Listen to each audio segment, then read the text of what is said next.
De retour dans l'Africa Newsroom, notre invitée enseignante chercheuse nous a rejoint. Il s'agit de Laurence Ndong. Madame Ndong, bienvenue parmi nous. Merci à vous de m'avoir invitée. Et nos éditeurs Gemal Taleb et Jean-Marie Bitomo. Et tout de suite, c'est le dossier du jour.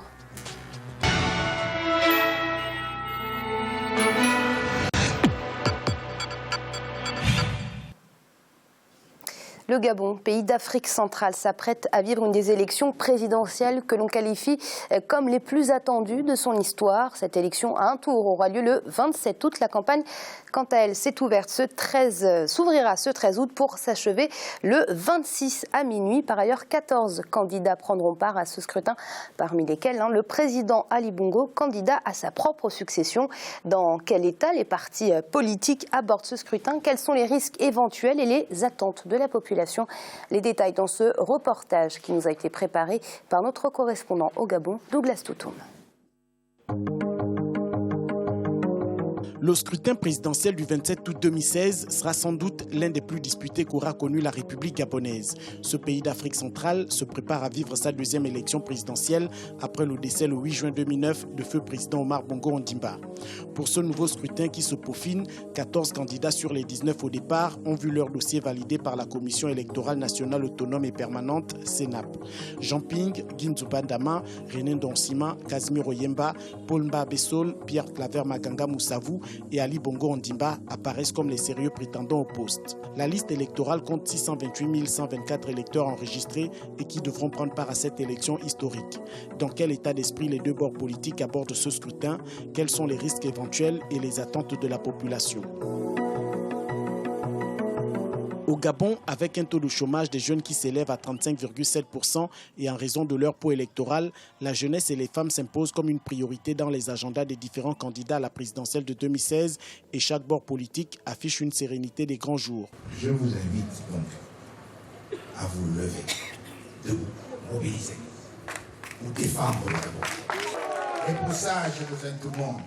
Les femmes, vous êtes prêtes à défendre avec moi le Gabon? Les hommes, est-ce que vous êtes avec moi pour défendre le Gabon? Tous ensemble pour développer notre pays. Tous ensemble pour le rendre plus beau, plus fort. À moins d'un mois du scrutin présidentiel, l'opposition reste convaincue que son salut réside dans l'éducation des électeurs pour mieux défendre la démocratie dans un pays où l'élection présidentielle est à un tour. Vous savez, le Parti démocratique gabonais est enraciné dans ce pays avec les mauvaises habitudes que les Gabonais ont connues et qui ont tendance à perdurer. Il faut que tous les partis se mettent sur le terrain et que nous travaillions pour que chacun apporte sa pierre justement au combat qui est celui de la démocratie, démocratie véritable, parce que la démocratie ne se limite pas qu'au multipartisme. Pour cette élection, Ali Bongo est opposé à 5 principaux candidats qui proclament tous que le président candidat a failli sur tous les plans. Ces candidats de l'opposition s'organisent, chacun de son côté, pour être l'homme par lequel l'alternance souhaitée sera une réalité. Donc je dis, je fais mon acte de contrition. C'est pour cela que j'ai voulu, moi, participer à la résolution de ce problème. Comme l'a dit une personnalité étrangère récemment, j'ai été avec d'autres. Nous avons découvert la clé qui a permis d'amener Ali Bongo à la tête de l'État. Mais avec d'autres compatriotes que j'ai appelés à se joindre à moi, nous voudrions trouver la clé qui va refermer cette parenthèse Ali Bongo pour qu'il ne revienne plus à la tête de l'État. La Commission électorale nationale autonome et permanente a validé 14 dossiers de candidature à la présidentielle du 27 août 2016 sur les 19 examinés. Lors de l'examen des dossiers, celui du candidat Ali Bongo Ondimba a été contesté avant d'être validé au cours d'un vote des membres de la commission. Une situation qui n'est pas du goût de l'opposition qui multiplie les sorties à Libreville. Dès à présent, constituons-nous et préparons-nous très rapidement à investir les grandes artères et les quartiers de notre ville, des villes de notre pays. Allons informer et conscientiser les populations pour qu'elles prennent en main leur destin, le destin du Gabon.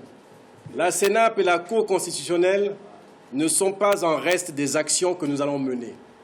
Elles ont une lourde responsabilité pour l'avenir de ce pays. 2016 n'est pas 2009. Il est temps de mettre un terme à la récréation. Je dis qu'Ali Bongo Ondimba n'a pas de vrai papier lui permettant d'être président de la République. Il a triché aux élections.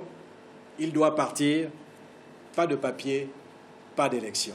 Ils ont reçu une réponse du conseiller François Hollande pour les affaires africaines, qui est une femme, Madame Le Gall, parce qu'il posait la question à François Hollande, est-ce que l'acte de naissance d'Ali Bongo Ondimba est un véritable acte? Et la réponse de l'Élysée a été claire en disant que cet acte de naissance, il est irréfutable et inattaquable.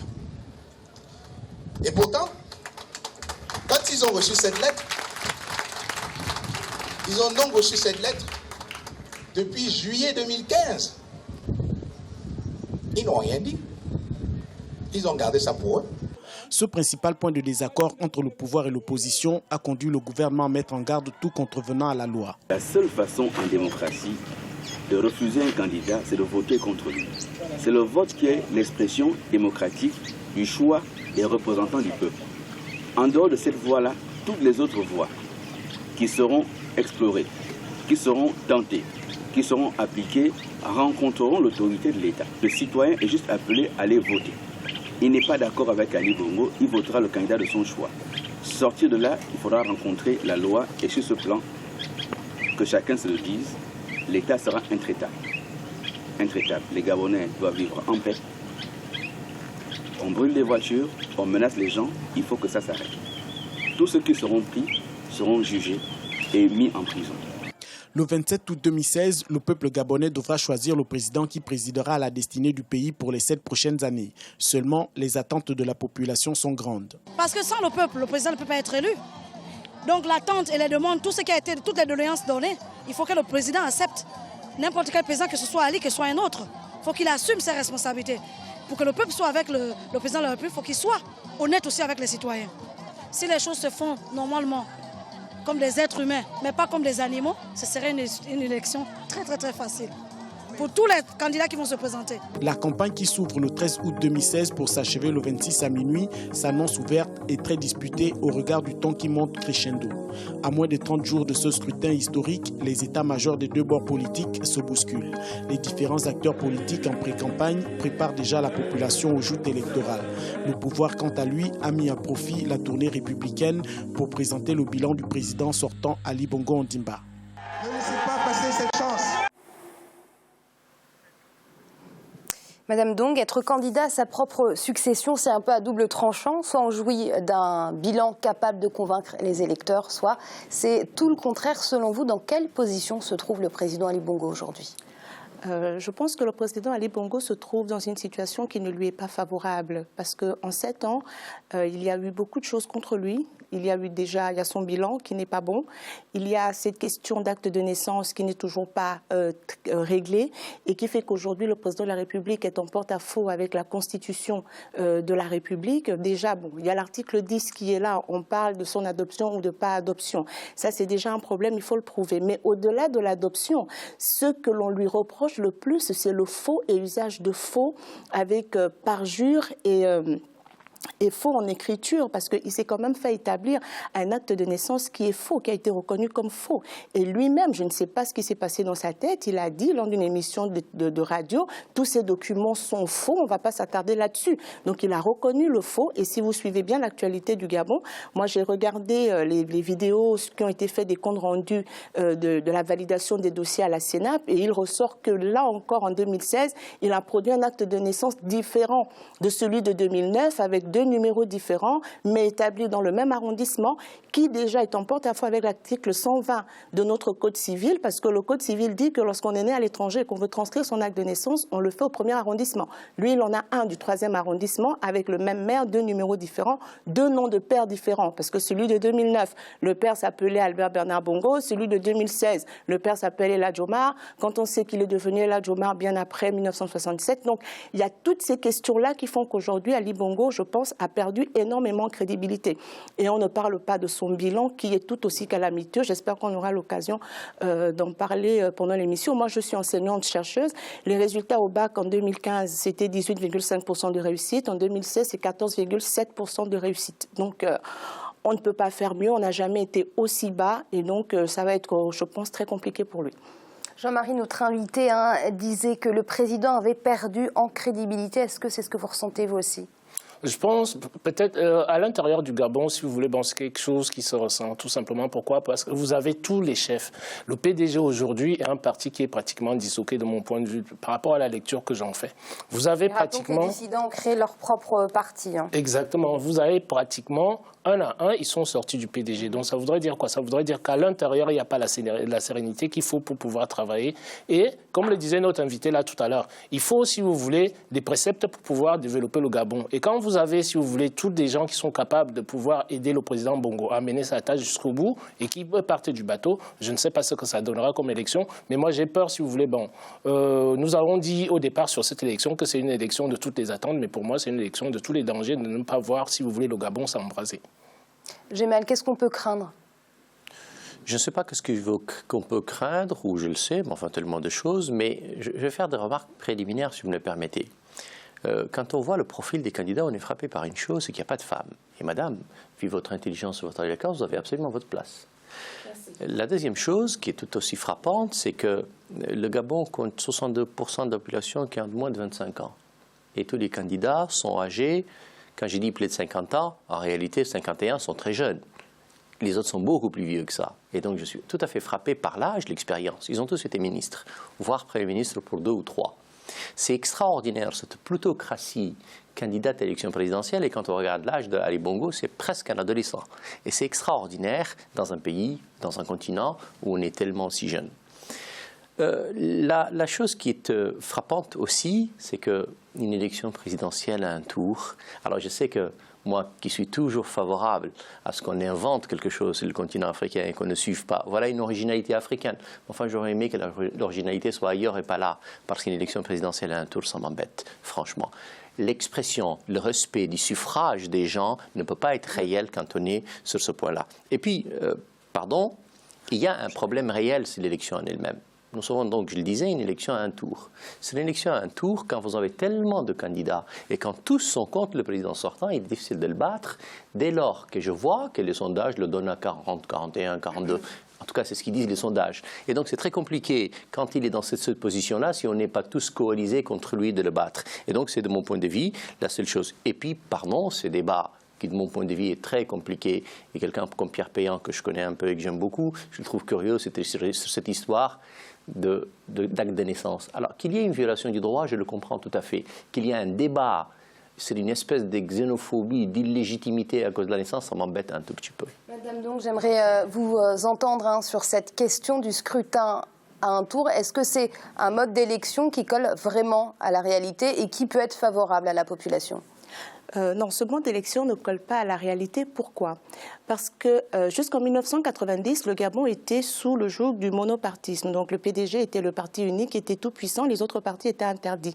Lorsque le vent de la démocratie a soufflé, notamment avec la chute du mur de Berlin, le Gabon n'est pas resté en reste. Donc n'a pas été épargné par ce vent, Dieu merci. Nous avons donc eu une conférence nationale en 1990. Et à l'issue de cette conférence nationale, une constitution qui plaçait notre pays sur le chemin de la démocratie a été adoptée en 1991. Et dans cette constitution, donc le multipartisme était établi. Le mandat présidentiel était réduit du septennat au quinquennat. Le nombre de mandats était limité à 2. Le nombre de mandats présidentiels était limité à 2. Et l'élection présidentielle était à 2 tours. Et au fil des années, le président Omar Bongo Ondimba, donc avec la complicité de la Cour constitutionnelle et de l'Assemblée nationale qui lui était tout entière acquise, a retiré ces acquis de la conférence nationale, donc qui émanait quand même d'un consensus entre Gabonais, parce que cette conférence nationale a rassemblé toutes les forces vives du pays. Il y avait des associations de tous bords, politiques, apolitiques, et donc cette constitution de 1991 était consensuelle. Et donc la constitution que nous avons aujourd'hui a été taillée sur mesure pour le clan Bongo, pour leur permettre plus facilement de rester au pouvoir. Donc cette constitution ne traduit pas du tout le désir des Gabonais gabonais. C'est pour cela que l'enjeu de cette élection, et ce qu'on attendait déjà d'Ali Bongo Ondimba, s'il était un vrai démocrate, c'était d'instruire cette réforme constitutionnelle qui nous aurait ramené à cette constitution de 1991, parce que de cette constitution, il ne reste que le multipartisme. Or, la démocratie, ce n'est pas le multipartisme. Et lui-même, d'ailleurs, je vais terminer par là, à l'élection de 2009, lorsqu'un président est élu avec 40% des voix, ça veut quand même dire que 60% des suffrages exprimés n'ont pas été en sa faveur. Donc, il n'est pas le président de la majorité. On parle beaucoup, madame, donc, du président Ali Bongo. Qu'en est-il de l'opposition pour tous ceux qui souhaitaient voir l'alternance au pouvoir? N'est-ce pas dommage de constater que 14 candidats de l'opposition seront aux urnes le 27 août? Alors, 14 candidats seront aux urnes le 27 août. Alors, j'aimerais dire ceci. C'est vrai qu'on pourrait partir du principe qu'il faut absolument qu'il y ait un candidat unique de l'opposition. Ce qui serait difficile à obtenir. D'autant plus dans une élection à un tour. Dans une élection à un tour, ce serait difficile à obtenir. D'abord à cause des velléités des uns et des autres, mais aussi parce que dans nos pseudo-démocraties, le président sortant va se fabriquer ses propres candidats, il va les payer pour qu'ils viennent jouer le jeu et qu'on dise qu'il y avait des personnes en face. Donc quand bien même les vrais opposants s'uniraient, il n'en demeure pas moins qu'on aurait quand même des candidats que j'ai envie d'appeler virtuels parce que payés par le pouvoir pour être candidats, pour pouvoir diluer les voix et justifier éventuellement un coup d'État électoral. Mais aujourd'hui, Ali Bongo est si bas dans les sondages. Si on prend l'exemple du Congo-Brazzaville, où il y avait aussi plusieurs candidats en face de Sassou Nguesso, si l'élection, le vote de la population avait été respecté, d'après ce qu'on sait, Sassou Nguesso est arrivé avec 8% et Mokoko 30%. Donc, si réellement le vote des Gabonais est respecté, même si on a plusieurs candidats, je ne pense pas qu'Ali Bongo puisse faire plus de 10%. Maintenant, ce qui est là, on sait pertinemment que depuis 1993 que l'on est arrivé au multipartisme avec des candidats en face des Bongo, ils n'ont jamais gagné une élection, ils se sont toujours autoproclamés. Donc tant qu'Ali Bongo sera candidat, qu'il ait un candidat en face de lui ou qu'il en ait 10, il se proclamera vainqueur parce que c'est comme ça qu'il marche. Je vais vous couper, il nous reste 1 minute. Je voulais vous entendre sur le bilan économique sur lequel vous souhaitiez revenir. On parle du plan stratégique Gabon émergent, on en parle comme un plan, en tout cas en Afrique centrale, qui serait bon, qui aurait porté ses fruits, notamment au niveau de la diversification économique. Manifestement, ce n'est pas forcément l'avis que vous avez là-dessus. Non, ce n'est pas l'avis que j'ai là-dessus. Ali Bongo Ondimba a été le président des maquettes. Ça veut dire qu'on a vu des maquettes et des maquettes. Ce qu'on dit qu'il a accompli, ce n'est pas lui. C'est-à-dire quand on regarde le plan stratégique Gabon émergent qui a été proposé, seuls 30% de ce qui a été proposé a été réalisé. Et parmi ces 30% de réalisés, 90%, ce sont les projets qui ont été initiés sous Omar Bongo Ondimba. Donc en réalité, sous Ali Bongo, on n'a quasiment pas de réalisation. Et il faut dire que entre 2009 et maintenant, la dette du Gabon a quand même triplé, alors que nous avons eu des revenus pétroliers conséquents. Donc on ne peut pas justifier qu'on ait eu autant de revenus pétroliers, qu'il ait autant endetté le pays, qu'on ait eu 4 milliards de dollars d'investissements étrangers et que derrière on n'ait pas de route qui soit faite, qu'on n'ait aucune école, aucun établissement scolaire n'a été construit en 7 ans. Figurez-vous que dans les collèges, on a des classes de 200 élèves en 4e. C'est inadmissible pour un pays d'1 500 000 habitants. Madame Dong, merci beaucoup. C'est l'heure de marquer une nouvelle pause. On se retrouve dans quelques instants. À tout de suite.